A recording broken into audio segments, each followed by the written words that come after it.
पाकिस्तान और दुनिया भर में लाखों देखने और सुनने वालों को अरशद शरीफ का सलाम। नाज़रीन, जब से हम देखते हैं कि हुकूमत ने तहकीकाती कमीशन बनाए हैं तो उसमें पता ये लग रहा है कि सब्सिडी जो मुख्तलिफ बिजनेस ग्रुप्स को दी जाती है, इंटरेस्ट ग्रुप्स को दी जाती है और बड़े बड़े लोगों को दी जाती है जिनकी बड़ी बड़ी फैक्ट्रियाँ होती हैं, मिलें होती हैं, प्लांट्स होते हैं।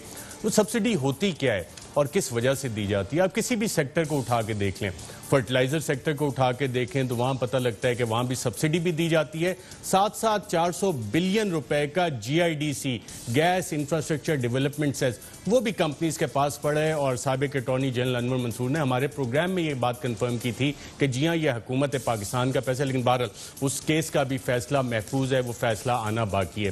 सीमेंट सेक्टर को देखें तो वहाँ भी आपको जो स्टोन क्रशिंग से लेके प्लांट्स और पूरा जो प्रोसेस है पूरी तरह से हुकूमत फैसिलिटेट करती है कि जनाब आप पैसे बनाएं सारा कुछ, और फिर जब कीमतें ऊपर नीचे होती हैं और साथ कंस्ट्रक्शन को भी हुकूमत चलाना चाह रही है, लेकिन जो मल्टी बिलियन प्रॉफिट्स हैं वो जा उस साइड पर होते हैं। बहुत से सीमेंट प्लांट्स तो बनाए भी जिस तरह से गए, जिस तरह से दिए गए, वो एक अलग कहानी है। एक एक सेक्टर को खोलते जाएं तो आप हैरान परेशान होंगे कि पाकिस्तान जिसके पास इतने सारे वसाइल हैं, जिसकी आवाम के बारे में कहा जाता है बहुत टैलेंटेड है, आखिर आज हमारी मईशत रिसेशन में जा रही है। IPPs का केस हमारे सामने आया और क्रेडिट इस हुकूमत को जाता है कि जनाब उन्होंने इस पर कमीशन बनाया और जो रिपोर्ट सामने आई पता लगा कि 3000 अरब रुपए की सब्सिडी उस सेक्टर को भी दी जा रही है। ये सब्सिडी लेने वाले कौन लोग हैं? पाकिस्तान के बड़े बड़े लोग, बड़ी बड़ी अशराफिया जिनको ये सब्सिडीज दी गई। साथ ही जब आप वीट वाला स्कैंडल देखते हैं और शुगर इंक्वायरी रिपोर्ट देखते हैं जिसपे आज भी हुकूमत की तरफ से प्रेस कॉन्फ्रेंस हुई, नून लीग की तरफ से जवाब भी दिया गया, तो फैसला साजी किस तरह से होती है, बेनिफिशरीज कौन है? वो तमाम पाकिस्तान के बड़े बड़े लोग, पाकिस्तान की अशराफिया। और फिर जब हम देखते हैं कि जनाब पाकिस्तान में गुर्बत कितनी ज़्यादा है तो हमें पता लगता है कि जनाब जो गरीब लोग हैं उनकी तादाद बढ़ रही है, अनएम्प्लॉयमेंट, बेरोजगारी हमारी बढ़ती जा रही है, लेकिन चंद लोग अमीर से अमीर तरीन होते जा रहे हैं। और उसकी वजह क्या है? वजह हमारा वो निज़ाम है जिसमें फैसले लिए जाते हैं, और सिर्फ पाकिस्तान ही वो वाहिद एग्जाम्पल नहीं है। इस हवाले से अगर देखा जाए कि जब रजा बाकिर साहब गवर्नर स्टेट बैंक आए तो हमें बताया गया कि इंटरेस्ट रेट को 13.25% कर दिया गया। मैंने इस पर मुतअद्दिद प्रोग्राम किए, मोहम्मद मालिक ने मुतअद्दिद प्रोग्राम्स किए कि जनाब ये हॉट मनी वाली पॉलिसी अच्छी नहीं है, ये पैसा जिस तरह आया उसी तरह निकल के चला जाएगा, और वो पैसा निकल के चला गया। और अगर ये इंटरेस्ट रेट 13.25% पे रखना इतना ही अच्छा था तो जब अब कोरोना वायरस आए और हुकूमत ने इकदाम अनाउंस किए तो 5.5% कम करके 8% पे ले आए। पहला फैसला सही था। और वजह अब क्या बताई गई कि जी मईशत को हमने चलाना है, तो मईशत को तो क्या पहले नहीं चलाना था? बहरहाल उस पर अभी क्योंकि बजट सीजन शुरू हो रहा है तो उस पर मजीद प्रोग्राम्स भी करेंगे। और ये मैंने तमहीद इसलिए बांधी क्योंकि आज हम इस सब्सिडीज़ के हवाले से भी बात करेंगे, जो नए केसेस बन रहे हैं उस हवाले से भी, जो हमारा पिछला कल का प्रोग्राम था उसका तसलसल भी आगे लेके चलेंगे। लेकिन एक इंपॉर्टेंट अपडेट है कि आज अमरीकी सदर डोनाल्ड ट्रंप ने ये ट्वीट किया कि भारत को और चीन को दोनों के साथ अमेरिका का राब्ता हुआ है और दोनों के दरमियान जो इस वक्त तनाज़ा चल रहा है उसका हल करने के लिए जो रेजिंग बॉर्डर डिस्प्यूट है, अमेरिका सालसी का किरदार अदा करने के लिए तैयार है। अब अमेरिकी मैसेजिंग बड़ी मज़े की होती है। जब मकबूजा कश्मीर को एनेक्स किया भारत ने तो उस वक्त भी इसी तरह की डोनाल्ड ट्रंप ने सालसी की ऑफर दी, लेकिन हमारे वजीर आजम हमें पिछले कई दिनों से बता रहे हैं कि इंडिया एक फॉल्स फ्लैग की तैयारी कर रहा है। और यहाँ तक भी इंटेलिजेंस और इंफॉर्मेशन थी कि आज़ाद कश्मीर के हवाले से उनके कुछ अज़ाइमे, गिलगित बल्तिस्तान, और चीन पाकिस्तान का एक पुराना दोस्त है और मिसाली दोस्ती है। अब लेकिन चीन लद्दाख के एरिया में और इंडियन फोर्सेस आमने सामने, और इंडियन फोर्सेस को पसपाई हो रही है। तो इस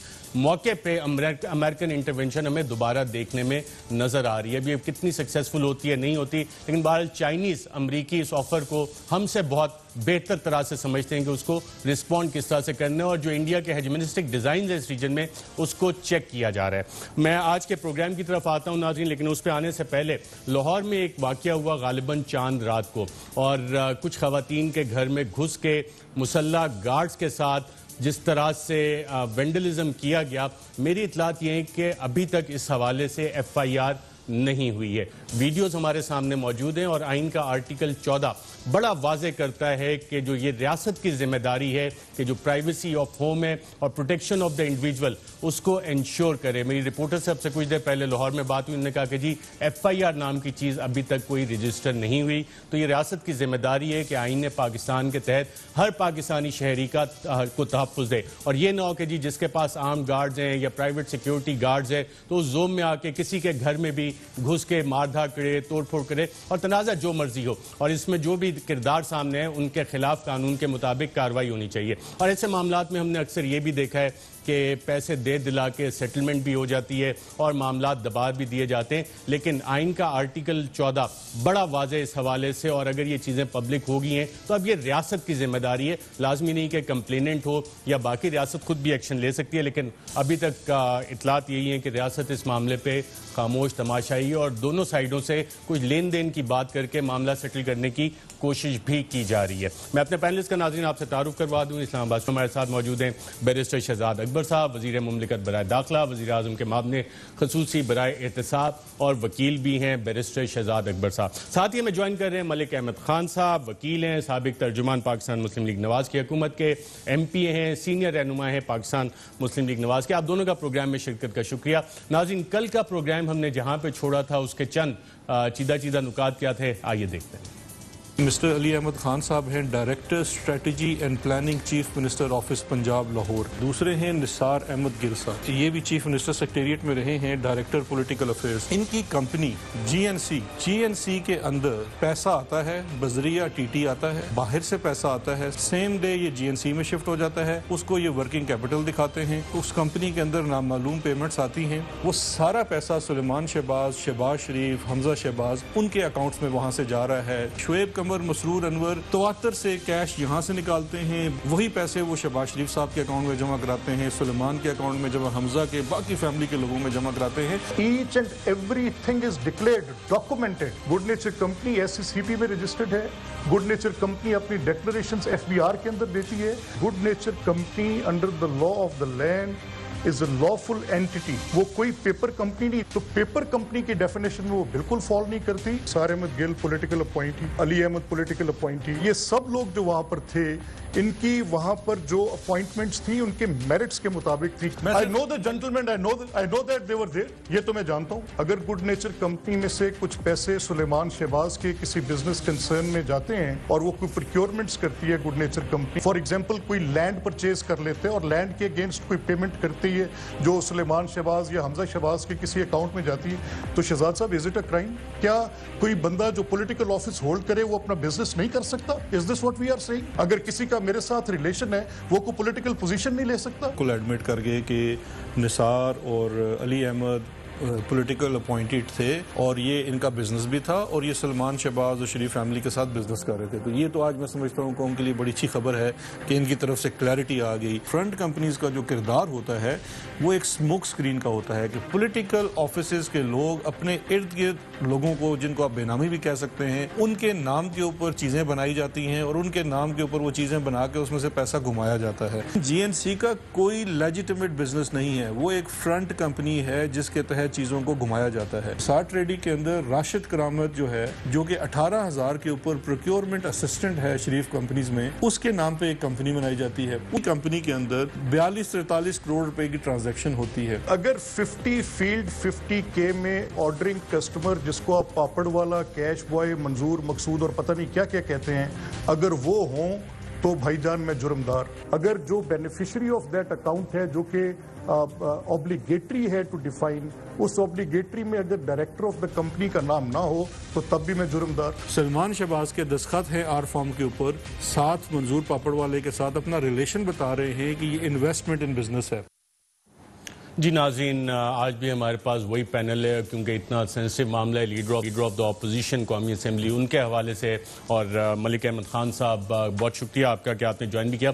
आप जब प्रोग्राम में बैठे तो मेरे पास एक फुल व्यू था, आपकी माशाल्लाह किताबें इतनी अच्छी थी और उसमें एक किताब वाई नेशंस फेल, तो जो सब्सिडी पे मैंने तमहीद बांधी, इत्तेफाक से मुझे भी इत्तेफाक हुआ वो किताब पढ़ने का, जो हमारी डिसीजन मेकिंग है। और आज जो प्रेस कॉन्फ्रेंसेज हुई पाकिस्तान तहरीक इंसाफ की तरफ से बैरिस्टर शहजाद अकबर साहब ने, आपकी जमात की तरफ से मरियम औरंगज़ेब औरंगजेब साहिबा ने और राना मशहूद साहब ने, मसला सारा आ रहा है डिसीजन मेकिंग के ऊपर, चाहे आप कोई भी सेक्टर उठा लें या ये वाले मामलात उठा लें, तो हम इससे निकल पाएंगे और ये डिसीजन मेकिंग इसी तरह चलती रहेगी हमारी, जो कि आपके पास किताब है वाई नेशंस फेल, उसमें भी डिस्क्राइब्ड है कि जो ममालिक हैं वो किस तरह से उनकी मईशत फेल होती है, और हमारे पास ग्रीस की मिसाल है, अर्जेंटीना की मिसाल है और दीगर ममालिक हैं इस हवाले से।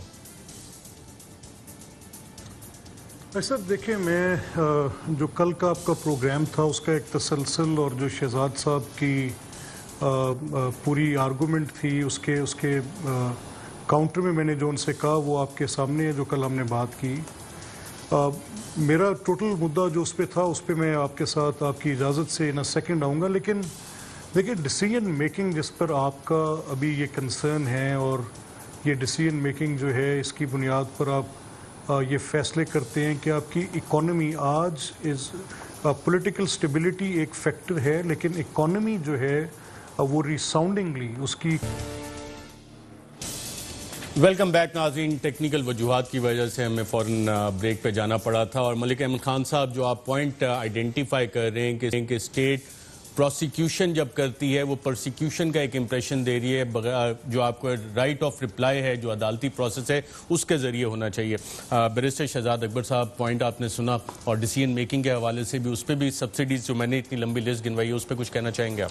देखिए अर्शद, सबसे पहली बात यह कि बात वहाँ से शुरू करते हैं जो आपने वाई नेशन फेल की बात की है। ये एक बड़ा मलिक साहब बड़े माशाल्लाह इनकी हमने लाइब्रेरी देखी है अभी, तो ये बड़ा अच्छा मुताला रखते हैं। अगर इसको आप 4-5 चीज़ों के ऊपर लेके आएंगे कि वाई नेशन फेल, तो रियासतें किस लिए नाकाम होती हैं, 3-4 चीज़ें ही हैं, उससे ज़्यादा बात नहीं है। एलीट कैप्चर है, इंस्टीट्यूशनल कैप्चर है, इदारों को यरगमाल बना लिया जाता है, वो अपना इदारा काम नहीं कर सकते, क्लेप्टोक्रेसी है, करप्शन है, लैक ऑफ अकाउंटेबिलिटी है। क्रक्स क्या है कि जी निज़ाम को जिस तरह से वो चलता रहा है उसको चलने दिया जाए। जब भी इन चीज़ों को बदलने की कोशिश की जाती है, स्टेटस को बदलने की कोशिश की जाती है, उसके खिलाफ बड़ा ह्यू एंड क्राई रेज होता है। अब ये एक मैं तसलसल से सुनता आ रहा हूँ कि जी प्रोसिक्यूशन को प्रोसिक्यूशन का लफ्ज़ दिया जाता है। ये PMLN ने तो अब ये मंत्रा उठाया है। जब 90s की दहाई में पीपल्स पार्टी के केसेस चल रहे थे, स्विस केसेस चल रहे थे, उस वक़्त एग्जैक्टली यही रूटीन होती थी आसिफ जरदारी साहब के और उनके वकला की, और उनका इल्ज़ाम ये होता था पाकिस्तान मुस्लिम लीग नून के ऊपर कि ये हमारी परसिक्यूशन कर रहे हैं, प्रोसिक्यूशन नहीं है। उस वक़्त मियाँ साहिबान जो थे वो बड़े डिटर्मिन्ड थे कि जी हमने बड़ी चीज़ें पता कर ली हैं और ये वाकई इस तरह से हुआ है। तो देखिए ये हमेशा से ये चीज़, इस चीज़ का सहारा लिया जाता है। ये बातें कर देने से आपके जो फैक्ट्स ऑफ द केसेस हैं वो बदल नहीं जाते।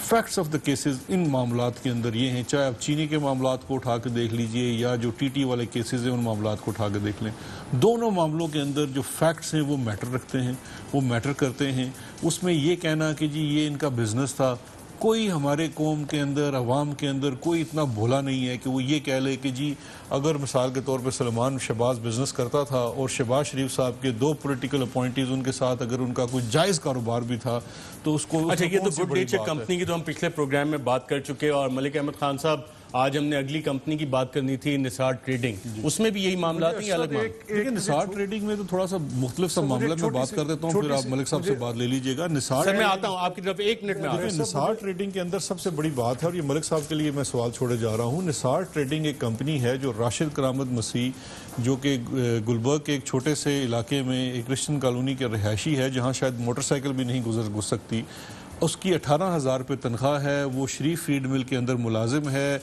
मैंने आपको इसके डॉक्यूमेंट्स भी दिखाए हुए हैं। उस शख्स के नाम के ऊपर एक कंपनी है निसार ट्रेडिंग, और उसके अंदर जो पैसे जमा कराए जा रहे हैं वो पैसे किन लोगों के हैं? औरंगजेब भट्ट साहब हैं, PMLN से उनका ताल्लुक है, गुजरात के हैं, अलीना सेंटर के ये मालिक हैं, वो 15 मिलियन इसके अंदर जमा करा रहे हैं। सैफुल मुल्क खोकर साहब PMLN के लीडर हैं, उसके अंदर 10 मिलियन जमा करा रहे हैं। ये तो उनका पार्टी फंड है। नहीं देखें, पार्टी फंड ज़रूर है, लेकिन बात यह है कि पार्टी फंड अगर मैं भी मिसाल के तौर पर अपनी पार्टी में फंड देता हूँ तो मैं पार्टी के नाम का चेक कटूंगा ना। ये कोई कैश तो जमा नहीं हो रही, ये क्रॉस चेक जमा हो रहे हैं जो इस अकाउंट के अंदर जमा हो रहे हैं, और इसको विड्रॉ वही लोग कर रहे हैं जो पैसे, चाहे वो हमजा शहबाज हैं या शहबाज शरीफ हैं, शुएब कमर, मैं बार बार इन नामों को दोहराता हूँ, मसरूर अनवर, शुएब कमर और एक वो अब्बासी साहब हैं। ये 3 लोग हैं जो इन्हीं अकाउंटों से, और हर अकाउंट में से यही वो लोग हैं। और ये कोई लोग शहजाद अकबर ने नहीं ढूंढे, ये फाइनेंशियल मॉनिटरिंग यूनिट है स्टेट बैंक के साथ, उन्होंने एंटी मनी लॉन्ड्रिंग के तहत आया है। कैश ट्रांजैक्शन रिपोर्ट्स की उन्होंने बिल्कुल ठीक है जी। मलिक अहमद खान साहब, ये वाली शख्सियातें और मिलियंस बिलियंस की ट्रांजैक्शंस, मैं 2 बातें आपसे करना चाहता हूँ सर। देखें, पहली बात जो बड़ी बेसिक बात है, जैसे भी शहजाद साहब ने बात की और उन्होंने ये कहा कि एक तासुर उभारा जाता है कि परसिक्यूशन नहीं प्रोसिक्यूशन, तो ये परसिक्यूशन का तासुर क्यों उभरता है, उसकी बुनियाद क्या है? फॉर एग्जांपल देखें शहजाद साहब, एक फैक्ट्स ऑफ द केस तो को लॉ डिफाइन करेगा ना कि व्हाट इज़ क्राइम। अगर लॉ डिफाइन करेगा कि व्हाट इज़ क्राइम, तो फिर मुझे क्रिमिनल प्रोसीड भी लॉ ही डिफाइन करके आगे बताएगा ना। तो आपने अगर एक ऐसी सूरत हाल खुद पैदा कर ली जिसमें आपने सारा लॉ ऑफ द लैंड, चाहे वो इकोनॉमिक रिफॉर्म्स एक्ट था, चाहे वो एंटी मनी लॉन्ड्रिंग एक्ट के सेक्शन 3 में मनी लॉन्ड्रिंग की डेफिनेशन थी कि विदाउट प्रोसीड ऑफ क्राइम आप ये मुझे एलिज भी नहीं कर सकते। तो अगर आपने इसी बुनियाद पर के फैक्चुअल आपने एक ओरिएंटेशन क्रिएट की और एक फ्लो बनाया जिसको आपने क्राइम तस्वर कर लिया without the law saying that it is a crime, तो मैंने वो आपकी पूरी सूरत हाल में गिरफ्तारियां भी दी। आपकी उसको तकरीबन 3 माह लॉ की मंशा है कि आप मेरे खिलाफ रेफरेंस लेके आएंगे। 1 साल से हमजा साहब हब से बेजा में है नैब की और जेल में विदाउट एनी कॉजेंट रीज़न। आज तक आपका रेफरेंस नहीं है। जिन टेलीग्राफिक ट्रांसफर्स पे आपकी रीडिंग है कि ये फॉर्म आर की, तो मैं MT 130 की आपसे कल बात कर रहा था, वो बेसिक डॉक्यूमेंट वो है। फॉर्म आर तो मेरी एक डेक्लेरेशन का फॉर्म है। अगर आप बैंकिंग ट्रांजैक्शन के वो डॉक्यूमेंट्स जिनके अंदर क्लियरली स्टिपुलेटेड है कि सेंडर कौन है और रिसीवर कौन है, और उसका एक तीसरा क्रिएचर जो कि एक ऑप्शनल फील्ड के अंदर बैंक ने खुद, बैंकिंग इंस्टीट्यूशन ने खुद उसको डिफाइन करना है। तो अगर आप इन तीनों चीज़ों को कल को जब कोर्ट ऑफ लॉ में लेकर जाएंगे तो आपके लिए ये एक बाकायदा टेस्ट होगा।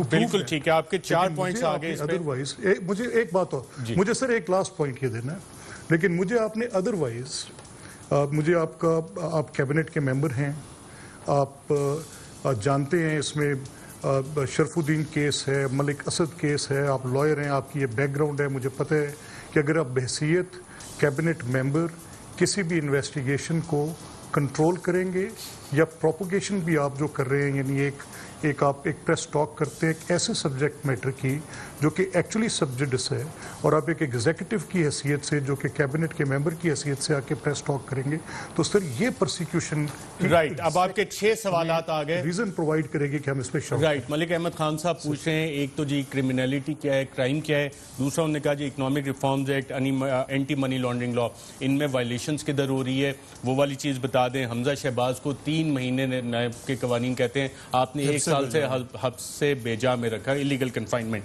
और फॉर्म आर फॉर्म की बजाय MT 130 फॉर्म जो है उसमें ये वाली सारी चीज़ें आप इस्टेब्लिश कर सकते हैं, और बतौर कैबिनेट मेंबर एग्जीक्यूटिव आप प्रोसिक्यूशन करते हैं। देखिए, मैं वन बाय वन कोशिश करता हूँ। मैं 6 सवाल, अगर मैं कुछ भूल जाऊँ तो मुझे याद करा दीजिएगा। मलिक साहब ने बड़ी अच्छी बातें कर दी। सबसे पहले मैं आता हूँ ये कि इकोनॉमिक रिफॉर्म्स एक्ट जो है 90s की दहाई में आया, 92 में आया, और 92 में जब लाए थे तो मलिक साहब शायद उस वक्त तो नहीं थे इस जमात में, लेकिन ये इसी जमात की तरफ से आया था।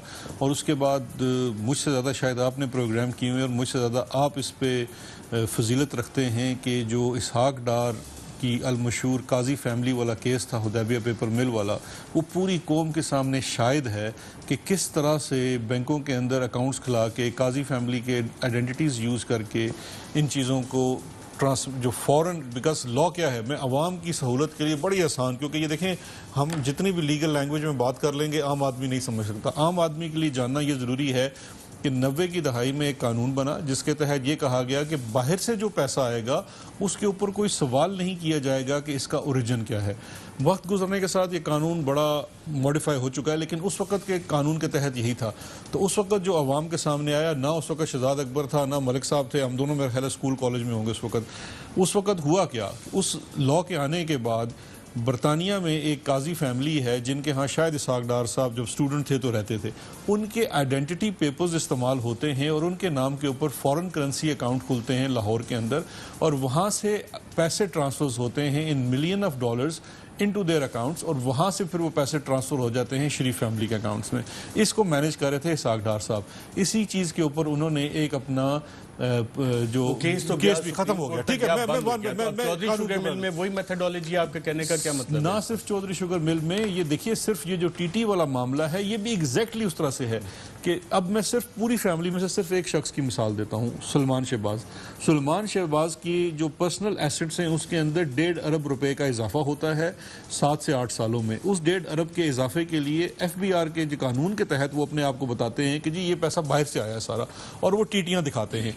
अब FBR का कानून इकोनॉमिक रिफॉर्म्स एक्ट बाहर से सवाल नहीं किया जाएगा, लेकिन जब इस चीज़ के ऊपर, इन टीटियों के ऊपर फाइनेंशियल मॉनिटरिंग यूनिट की तरफ से सस्पिशियस ट्रांजैक्शन रिपोर्ट्स जनरेट होती हैं 2007 के और 9 के एंटी मनी लॉन्ड्रिंग लॉ के आने के बाद स्टेट बैंक ऑफ पाकिस्तान, तो फिर ये तहकीक का आगाज होता है, तफ्तीश का आगाज होता है। उस वक्त तहरीक इंसाफ की हुकूमत नहीं थी, और जब उन टीटियों को इन्वेस्टिगेट किया जाता है, देखें अगर वो जेन्युइन टीटीज हों, बाहर से पैसा आया वो कोई सवाल नहीं है, लेकिन जब वो टीटियों की तहकीक की जाती है तो टीटियां जिनके नाम पे भेजी गई हैं ये बेसिकली काजी फैमिली पार्ट 2 दोहराया गया है। फॉर्म MT-130 और सिंपल सी बात है, MT-130 में आर फॉर्म जो है वो इसके लिए एक अल्टीमेट, मैं आता हूं आपके MT-130 का जवाब लेने, फिर आपके पास अनइंटरप्टेड आता हूं। हमसे बेजा भी है ये जो आर फॉर्म और MT फॉर्म है, ये जो मलिक साहब फिर एक दफा से मेरे ख्याल में बड़े अच्छे काबिल वकील भी रहे, ये बड़ी अच्छी यूनिवर्सिटी से भी पढ़े हुए हैं, ये अवाम को उलझाने की कोशिश कर रहे हैं।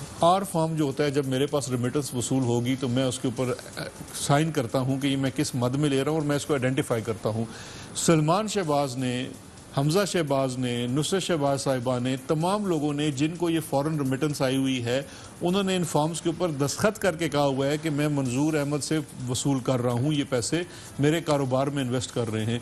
मेरा सिर्फ से एक फैक्चुअल सवाल है, कोई लीगल सवाल नहीं है, कोई जार्गन नहीं है, फैक्चुअल सवाल है कि मंसूर पापड़ वाला पिंड दादन खान का किस तरह से 2.5 मिलियन एक को भेज रहा है, 2 मिलियन दूसरे को भेज रहा है, तीसरे को 3 मिलियन डॉलर भेज रहा है। ये फैक्चुअल सवाल है, मुझे कोई इसका लीगल जवाब ना दे। एक आखिरी सवाल इनका रह जाएगा, हब्से बेजा वाला।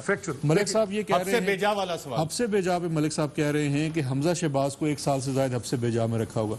मलिक साहब मुझसे सीनियर भी हैं, वकील भी हैं, बड़ा समझते हैं। जब आप जुडिशल कस्टडी में चले जाते हैं, आप नैब की कस्टडी में नहीं हैं। आपकी बेल अगर इस लाहौर हाई कोर्ट से भी रिजेक्ट हो जाती है तो इसका जिम्मेदार ना नैब है ना कोई कानून है। आप एक तरफ से तो बड़ी बगले बजाते हैं कि आपको जनाब शहबाज शरीफ साहब को बेल हाई कोर्ट ने दी, फलां साहब को बेल हाई कोर्ट ने दी या सुप्रीम कोर्ट ने दी, वो जायज़ है, और ये वाली जिनकी बेल रिजेक्ट हुई है कोर्ट से वो बेल हब्से बेजा है। ये डबल मलिक अहमद खान साहब, अब सवालात के जवाबात जो आए, मैं तीन बातें सर, मैं तीन बातें मुझे, क्योंकि बड़ा ही अच्छा हुआ और मेरी हतल वसा ये कोशिश है कि एक तासुर जो उभरा है, और वो तासुर लार्जली शहजाद साहब की इन प्रेस टॉक्स के नतीजे में उतरे। तो मैं कम वोट में इनकी जितनी भी बात है उसके साथ में एक प्लॉजिबल, जो एक राइट, एक दुरुस्त जवाब है वो इनके सामने रख के जाऊँ। देखिए 3 बातें मैं वहीं से शुरू करूँगा जो भी शहजाद साहब ने कहा। 1992 में आपको भी पता है कि सैंक्शंस के बाद फॉरेन रेमिटेंसेस को पाकिस्तान के अंदर किस तरीके से एक बड़ी पाबंदी की सूरत थी, और एक बहुत बड़ा जो है वो एक ऐसी सूरत हाल पैदा हो गई थी कि कोई ऐसी उनको इंसेंटिवाइज करना ज़रूरी था जिसकी बुनियाद पर बड़ी फॉरेन रेमिटेंसेस पाकिस्तान में आ सकें। सो इस बैकग्राउंड के अंदर ये लॉ बनाया गया था जिसकी अभी शहजाद साहब बात कर रहे हैं। और जो हुदैबिया का मामला है, तो मेरी शहजाद साहब से रिक्वेस्ट होगी कि जो एक्स चीफ जस्टिस की जजमेंट है जिसकी बुनियाद पर सुप्रीम कोर्ट के अंदर पूरी बात गई, उसको पढ़ लें। That speaks volumes about it. उसके अंदर किसी जगह पर क्रिमिनलिटी का और वो जो एक ख़ास मुद्दा बनाया जाता है कि ये इस तरह की मनी लॉन्ड्रिंग के लिए इस्तेमाल किया गया, उसकी टोटल निगेशन है उस ऑर्डर के अंदर। अगर नहीं है तो मैं ऑर्डर की कॉपी आपको भेज देता हूँ, जिसकी बुनियाद पे सुप्रीम कोर्ट तक वो अपील दोबारा खुल नहीं पाई कि उस ऑर्डर के अंदर क्या डिटेल्स थी। एक बाकी तासुर है, उसके कुछ एक पैराग्राफ निकाल कर उसकी और बात कर लें, दैट्स अ सेपरेट सिचुएशन, लेकिन दिस इज़ हार्ड फैक्ट, यही हकीकत है असल में। उसके बाद आ जाएँ आपके नैब का लॉ स्टैट्यूटरी प्रोविजन जहाँ पर हो सर वहाँ डिस्क्रेशंस की डिमाइज हो जाती है। ये शहजाद साहब को पता है। जहाँ पर कानून हो और कानून किसी का ताबे नहीं होता, कानून अपनी एक हैसियत रखता है, वहाँ पर किसी जज की स्वाबदीद नहीं रह जाती, भले से वो हाई कोर्ट का छोड़ सुप्रीम कोर्ट का जज हो।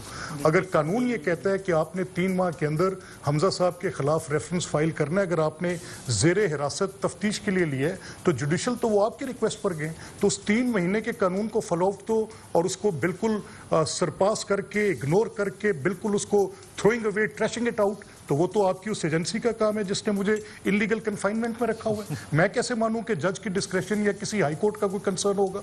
कंसर्न तो उसका होगा जिसने कानून की पाबंदी करनी थी और 3 माह के अंदर करनी थी। ये स्टैट्यूटरी प्रोविजन है, it has a binding effect for every जज and every citizen in this country. उसकी बाइंडिंग पोजीशन है, उसको किसी डिस्क्रेशन के ताबे में नहीं फेंक सकता। और 9 महीने मेरे मुझे कौन वापस करेगा? और फिर तीसरी जो मकसूद पापड़ वाला की बात है, मैं आपसे यही दरख्वास्त मंजूर कल भी की, आज भी कर रहा हूँ कि मंजूर या मकसूद वट एवर सर, ये 2 फील्ड्स हैं जो आपकी और मेरे रिलेटेड हैं। आप कल को आज को जब भी, अभी हम किसी कोर्ट ऑफ लॉ में नहीं खड़े, लेकिन पब्लिक की अवेयरनेस, अब एक बात जो आपने कहा कि किसी अल्फाज के गोरख धंधे में नहीं फंसा, तो 59 के एंड फील्ड 50 सेंडर की है और 59 के रेसिपिएंट की है। 70 ऑप्शनल है, बैंक उसका नरेट करेगा, बैंक ऑथर है उसका, बैंक ने लिखना है। मेरी डिक्लेरेशन तो मेरी रिसीविंग फॉर्म आर की एक एब्सोल्युटली बिल्कुल ठीक है। मलिक अहमद खान साहब, जो बैरिस्टर शहजाद अकबर कह रहे हैं कि financial monitoring unit state bank ने ये रिपोर्ट किया था सुलेमान शहबाज का मामला, वहां से चीजें अगर इजाजत देते मैं आपको कह देता।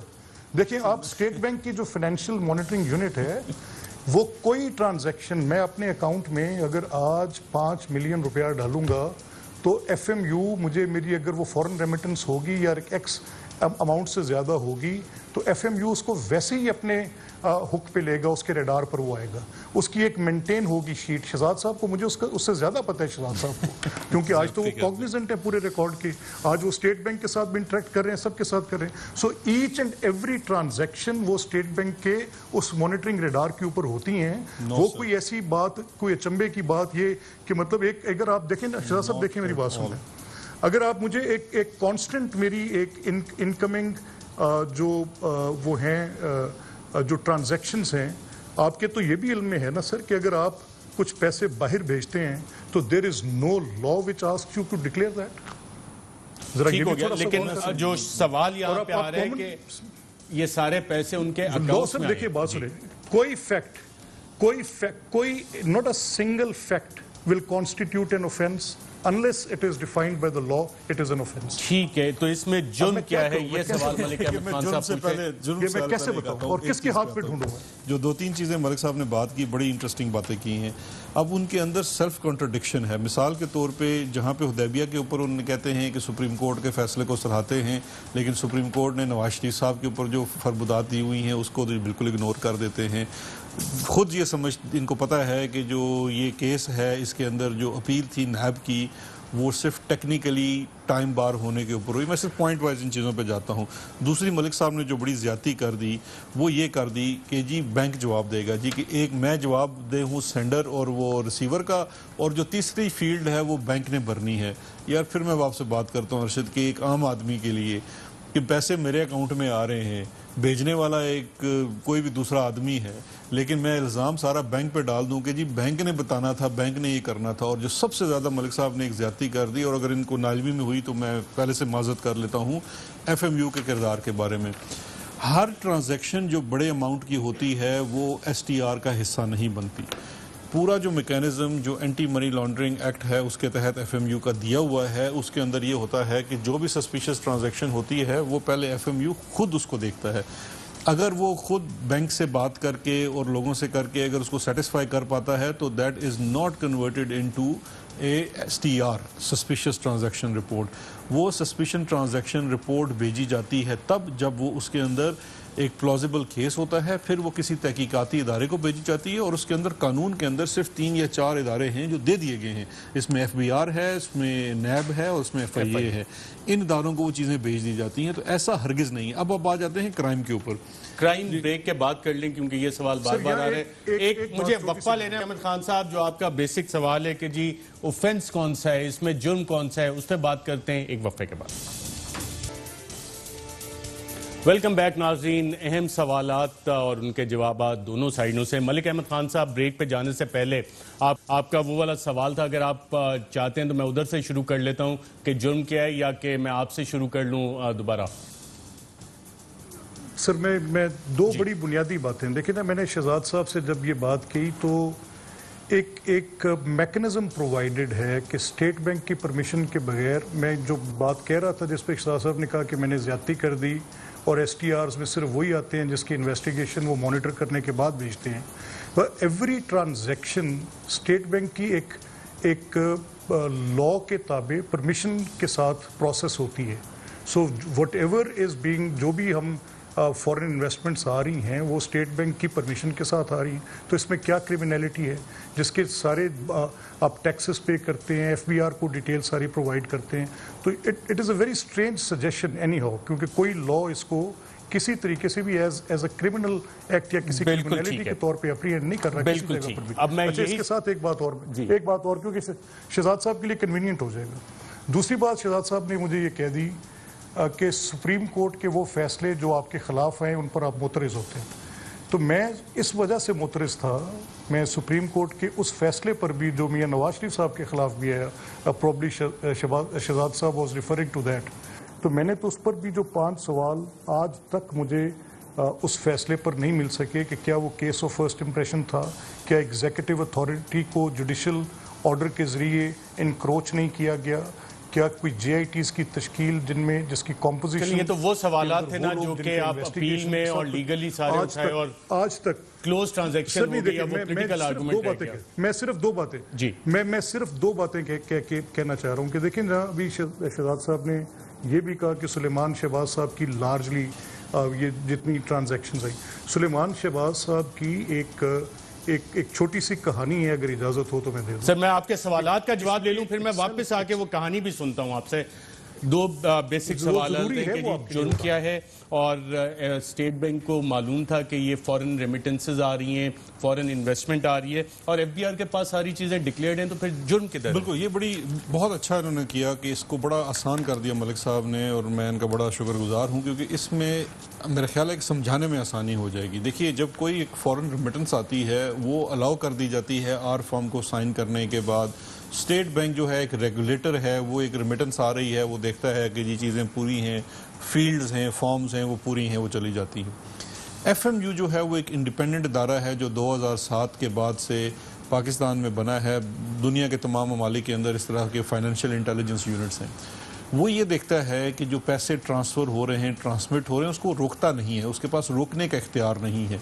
लेकिन जो मुख्तलिफ लोगों के अकाउंट्स में जो पैसा जा रहा है उसके अंदर अगर उसको कोई भी सस्पिशन हो, और सस्पिशन उसका सिर्फ एक है, मनी लॉन्ड्रिंग, अगर उसको मनी लॉन्ड्रिंग का सस्पिशन हो तो वो उसके ऊपर एक अलर्ट जनरेट करता है, वो अलर्ट भेजता है तहकीकाती इदारों को।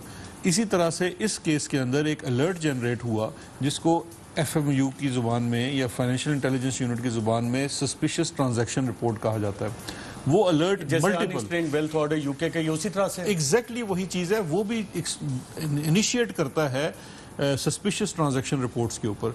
वो जब जाती है किसी भी तहकीकाती इदारे के ऊपर, उसमें इनिशियल प्रोब जो है वो FMU कर चुका होता है। वो तहकीकाती इदारा जब उस चीज़ की ऊपर देखता है तो वो क्या देखता है? देखिए, स्टेट बैंक ये देखता है कि मंजूर नाम है। देखिए, मैं जुर्म का बताता हूँ ना, जुर्म हो रहा है सबसे पहले तो है मनी लॉन्ड्रिंग का। मनी लॉन्ड्रिंग इसलिए है कि आप जब अपना पैसा किसी और के नाम के ऊपर घुमा के वापस लाते हैं अपने ही निज़ाम के अंदर, और वो उसके ऊपर आपकी सस्पिशन ये है कि वो प्रोसीड ऑफ क्राइम है, और प्रोसीड ऑफ क्राइम के अंदर नैब के जो कानून के 12 सब सेक्शन है, 9A1 से लेके 9A12 तक, उसमें इनके ऊपर 9A4, 5 और 6 भी लग सकता है। वो इसलिए लग सकता है क्योंकि इसमें फिर आ जाता है importance of Nisar trading. Nisar trading की इंपॉर्टेंस क्या है कि निसार ट्रेडिंग के अंदर मुख्तलिफ डेवलपर्स, ठेकेदार, बिल्डर्स पैसे डालते हैं। वो उनके बयानात आ जाते हैं कि हम निसार ट्रेडिंग के अंदर तो हमने पैसे नहीं डाले, हमने चेक दे दिया था हमजा शहबाज साहब को। उसके बाद वो पैसे चले जाते हैं निसार ट्रेडिंग में, और निसार ट्रेडिंग से पूरा मनी ट्रेल है जो इस पूरी फैमिली के मुख्तलिफ अकाउंट्स में पैसे जाते हैं थ्रू सेम कैश बॉयज जो बाकी भी सारी ट्रांजैक्शन कर रहे हैं। जो निसार ट्रेडिंग का मालिक है, जिसके नाम पे ये कंपनी है, करामत मसीह, वो मुलाजिम है 18,000 रुपये का शरीफ फीड मिल के अंदर। उसके अकाउंट में अगर 44-45 करोड़ रुपया आ रहा है तो ये उसको एक्सप्लेन करना पड़ता है वो कहाँ से आ रहा है। वो जब हिरासत में है, वो भी अंडर अरेस्ट है, वो ये बताता है जी कि मेरे तो कोई ये पैसे नहीं है, मैं तो मुलाजिम हूँ शरीफ फीड्स मिल के अंदर, और ये तो मुझसे दस्तखत करा के इन्होंने, जो इनका जो मैनेजर फाइनेंस है, उसने मुझसे तमाम चीज़ों के ऊपर दस्तखत करवा के ले लिए। इससे ज़्यादा शायद अगर मैं ढूंढने के लिए निकलूँ तो शायद ही हमें किसी फाइनेंशियल क्राइम के अंदर मिल जाए। बारे सबूत इसके बाद, इतना बेसिक केस एस्टैब्लिश करने के बाद सारा बारे सबूत जो है इनके ऊपर आ जाता है। और इसके अंदर जो सबसे मेरे साथ एक लास्ट चीज करने पर आपकी बारी आ जाती है कि इसके अंदर जो पैसे लोग जमा करा रहे हैं सिर्फ निसार ट्रेडिंग, क्योंकि बार बार ये फरमाइश आ रही थी, निसार ट्रेडिंग के अंदर जो लोग पैसे जमा करा रहे हैं वो कोई आम आदमी नहीं है, वो ठेकेदार हैं, वो डेवलपर्स हैं जिनको फेवर्स दी गई हैं, बेनिफिट दिए गए हैं। बिल्कुल, MNAs, MPs, ठेकेदार।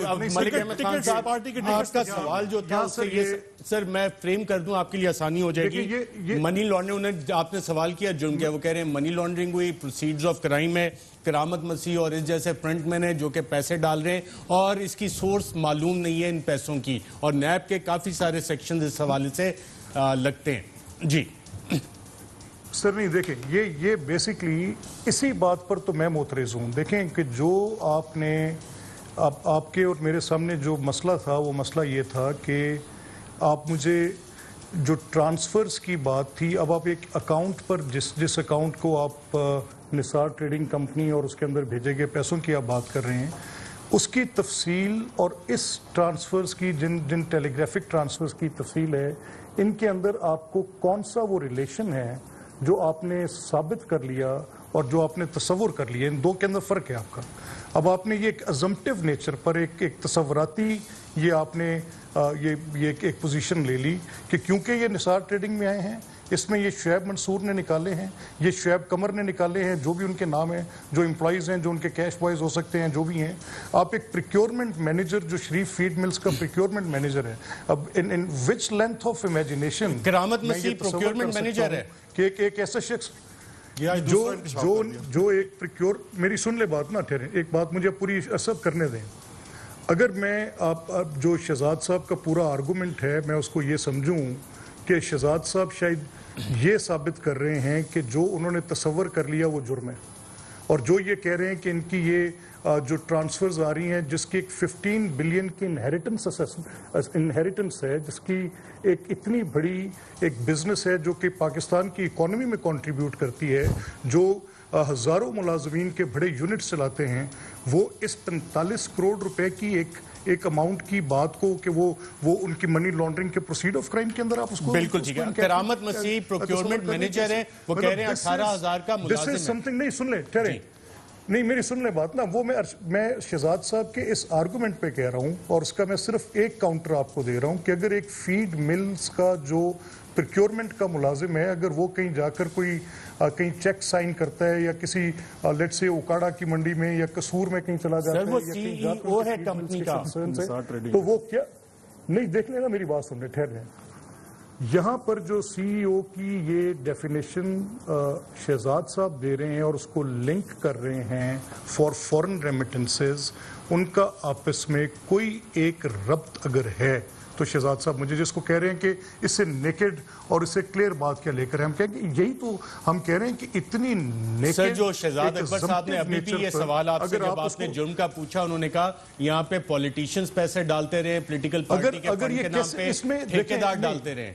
ऐसा ही है जी नहीं देखिए चले, अगर मैं शहजाद साहब से सिर्फ ये कह दूं, मैं ये पूरी बहस को शहजाद साहब, मैं इस पूरी बहस को कहीं और देखिए, मुझे सिर्फ एक बात कहने दें, अगर मैं ये पूरी बहस को मैं आपसे इसको आंसर ना करके कहीं डाइवर्ट करके निकलना चाहता तो I would have easily asked कि पीटीआई के फॉरेन फंडिंग अकाउंट्स की बात की है। मैं बिल्कुल नहीं कोई और बात करना चाह रहा, मैं आपके हर सवाल का जवाब देना चाह रहा हूं। आपके जो 18 सवाल थे मैं उनको एड्रेस करना चाह रहा हूं। आपकी ये जो करामत मसीह की कोई एक ताल्लुकदारी उन फॉरेन रेमिटेंसेस के साथ बनती है, मैं तो आई एम रियली हैप्पी कि आपका ये केस है। अगर आपका ये केस है सर, तो आप you can not stand in the court of law, एक आधे घंटे के लिए आप खड़े नहीं हो सकेंगे। बिल्कुल ठीक है, मैं इसकी बुनियाद पर आपने मेरे मुताबिक आपका पॉइंट आ गया। मैं बैरिस्टर शहजाद साहब से अब ये जवाब ले लूं, कह रहे हैं आपका केस तो आधा घंटा नहीं चलेगा इस हवाले से, और ये वाला लिंक कैसे एस्टेब्लिश होगा? मैं मलिक साहब से बड़ी दरख्वास्त करूंगा कि ये ज़रूर जाके सलमान शहबाज के जो FBR के एसेट डिक्लेरेशन के फॉर्म्स हैं वो देख लें। इन्होंने भी एक बात की है कि उनके 15 अरब रुपए की तो उनकी इनहेरिटेंस है। हमें तो FBR के रिकॉर्ड में कहीं उनकी 15 अरब की दूर की बात है, 15 करोड़ क्या 15 लाख रुपए की इनहेरिटेंस नहीं मिली। उनकी फैमिली सेटलमेंट तो बड़ी लेट हुई, और फैमिली सेटलमेंट भी सारा मामला जो था शहबाज जो था मियां शरीफ साहब का, वो तो चला गया मियां नवाज शरीफ साहब की तरफ। या तो उस मुआहदे के अलावा कोई, सर मेरी ये बात कंप्लीट करें ना, एक सर मैं आता हूं, बात मुकम्मल करने पे मैं आपके या तो अगर आप दो एसेट्स की वैल्यू लेते जाएं, नेशनल सीक्रेट है जो आपने अपने आप रमजान शुगर मिल्स की और शरीफ फीड मिल्स की इनहेरिटेंस लेकर उसकी 15 बिलियन से कम असेसमेंट दे दें तो सर मैं आपका जुर्मदार। दूसरा अब आ जाते हैं, ये तो देखिए ना, ये तो सर अब आपकी सपोजिशन है। दूसरा जो बात आ जाती है कि जी नहीं सपोजिशन नहीं है, जो बंदा ये सर एग्जैक्ट पोजीशन है, ये सपोजिशन नहीं है भाई साहब। नहीं है 15 अरब रुपए का, अगर आप उनका कहीं मुझे एसेट दिखा दें। देखिए सर मैं बताऊं, एक सेकंड तो मैं तो देखिए ना, ठहरें। उन्होंने अपने FBR के नहीं देखिए, मैं वही, अगर आप इस बात पे रख लें, एक सेकंड ठहरें, आप इसी बात पे रख लें अरशद साहब, मैं आपको डॉक्यूमेंटेड प्रूफ देता हूं कि सुलेमान शहबाज की इनहेरिटेंस 15 बिलियन की है, एंड वो सिर्फ रमजान शुगर मिल्स नहीं है, साथ शरीफ फीड मिल्स भी हैं। बिल्कुल ठीक है, इसी बात पे सिर्फ एक बात पूछ लें, और मैं यहाँ पर एक बात आपको और कहता जाऊं सर, एक शहजाद साहब एक बात मेरी और सुन लें सर, वो पूछे शरीफ फीड मिल की मेरी बात सुन लें, मैं सिर्फ एक बात और कहता जाऊं आपसे। एग्जैक्टली मैंने आपसे ये कहा, मैं आपसे कब कह रहा हूं कि नहीं, कल और जब वो सेटलमेंट हुई, एक सेकंड सुन ले, नहीं सर बिल्कुल नहीं, आप अपने आप के शरीफ फीड मिल इनहेरिटेड, मेरी सुन ले बात सर, मेरी एक अरशद साहब एक सेकंड, अगर मैं सुलेमान की 15 बिलियन की इनहेरिटेड जो मैंने आपसे बात कही है, मैं डॉक्यूमेंटेड आपके सामने ना रख सका तो have no case. Sharif feed mills inheritance में अगर ना हो तो तब भी मैं आपका देनदार। और तीसरी और इंपॉर्टेंट बात, ये इस फैमिली के लिए कोई नई बात नहीं है। मियां शरीफ मरहूम जब लाहौर के रेलवे स्टेशन पर आके बेघर बेसरो सामानी की हालत में रात रेलवे स्टेशन पे गुजारने के बाद पाकिस्तान की सबसे बड़ी इंडस्ट्री तक पहुंचे, अगर कोई एक्सेल करता है तो इज इट अ क्राइम? बिल्कुल ठीक है, आपके पॉइंट्स आ गए। For goodness sake my brother, बिल्कुल ठीक है, फॉर गुडनेस सेक यार, बिल्कुल ठीक है, बिजनेस एक क्राइम नहीं है। 15 बिलियन की इनहेरिटेंस है जिसमें शरीफ फीड मिल और रमजान शुगर मिल शामिल है। ये आपने दोनों मिल्स का नाम कहा है जी, barrister Shahzad Akbar. Absolutely and I stand to what I said sir. जी, शरीफ फीड मिल कोई इनहेरिटेंस नहीं है, ये सुलेमान शहबाज की इनहेरिटेंस बिल्कुल नहीं है। सलमान शहबाज की जो भी इनहेरिटेंस है, आपकी जो भी इनहेरिटेंस होती है वो आपने अपना रिकॉर्ड दिखाना होता है। FBR के अंदर आपके अपने टैक्स डिक्लेरेशन है। सलमान शहबाज की इनहेरिटेंस की कोई भी 15 अरब की, उनका तो टोटल इस वक्त जो उन्होंने वर्थ डिक्लेयर की हुई है FBR के रिकॉर्ड के मुताबिक वो 3 अरब रुपए की है। मेरे लिए तो ये बहुत बड़ी खबर दे रहे हैं मलिक साहब को। उनके कोई ऐसे अगर छुपे हुए असासे हैं तो जरूर हमें बता दें, हम नैब को उसकी इतला दे देंगे कि ये आज बड़े सादत से कह रहे हैं कि 15 अरब रुपए के उनके असासे हैं। हमारा तो केस हुआ। सर मैं आता हूं, वो क्रॉस टॉक में समझ नहीं आएगी, मैं आता हूं, बात मुकम्मल एक सेकंड देखें, मैं आपके लिए अरशद साहब एक और आसानी पैदा कर दूं आपके लिए सर, एक और आसानी पैदा कर दूं। यही तो मैं कह रहा हूं कि आज तो चलो मैं तो ये समझता हूं कि इनका पॉलिटिकल सिलसिले में आके इनके कारोबार की जो सलाहियत थी वो मुतासिर हुई, और ये वो जब वो इनकी इत्तेफाक वाली जो टाइम है उसमें कौन सी इनके पास पॉलिटिकल पावर थी बिफोर 1970 जब नेशनलाइज हुई। अगर कोई एक्सेल करता है कुछ जुर्म है यार, बिल्कुल वो तो जुर्म नहीं है। अब एक काम करते हैं ना, अगले हफ्ते अगर आपने ये तय करना है तो ये आपने ये तय करना है, आप भी डिटेल्स दे आइएगा। और सब अगर आपने ये तय, मुझे एक बात सिर्फ की इजाजत, एक बात की इजाजत, और अगर आपने ये तय करना है कि मेरे एसेट्स की जो मेरी रिटर्न्स हैं वो एफबीआर के बजाय नैब के पास हो, तो भाई आज आपका राज है, जैसा मर्जी कर ले, निजाम राइट। अच्छा, नहीं, उस पे अमाउंट बैरिस्टर शहजाद अकबर कह रहे हैं 3 बिलियन डिक्लेयर्ड है विद एफबीआर, आप कह रहे हैं 15 बिलियन के। इस पे अगर आप नेक्स्ट वीक इस्लामाबाद आ जाए तो सामने डॉक्यूमेंट रख के आप भी अपने ले आइएगा, बैरिस्टर साहब से ही पूछ लेंगे। आप अब 15 बिलियन में 2 मिल्स का गिरी, ये तो इतनी वर्थ है उनकी, और जो पैसे आ रहे थे, जो जुर्म की उन्होंने बात की थी, कहें वो तो बिजनेस कर रहे हैं। देखिए, ये तो उन्होंने अपने आर फार्म के ऊपर भी बिजनेस कर रहे हैं, लेकिन मेरी एक बात का जो जवाब मलिक साहब ने ना पिछले प्रोग्राम में दिया वो ना ये दिया, और मैं इनके 72 के लगभग इनकी जो टीटी भेजने वाले लोग हैं, मैंने सिर्फ एक बंदे का जवाब पूछ रहा हूँ। अभी 71 का भी मैं नाम ले सकता हूँ, बड़ा लंबा हो जाएगा।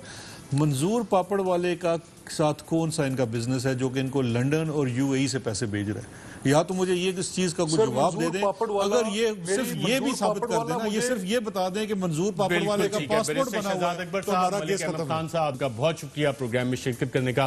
नाज़रीन, हमने कोशिश की कि दोनों मौक़िफ़ आपके सामने रखें, और इस हवाले से केस अभी फाइल होना है, रेफरेंस अभी फाइल होना है, जो कि नैब की इतलात के मुताबिक आखिरी मराहिल में है। और अगर मलिक अहमद खान साहब अगले हफ्ते इस्लामाबाद आ जाते हैं इन डॉक्यूमेंट के साथ, तो हम बैरिस्टर शहजाद अकबर साहब से भी रिक्वेस्ट करेंगे कि आ जाएं और एक और प्रोग्राम एसेट्स के और इनहेरिटेंस के हवाले से करेंगे। आज के प्रोग्राम में इतना, इजाज़त दीजिएगा। अल्लाह हाफ़िज़।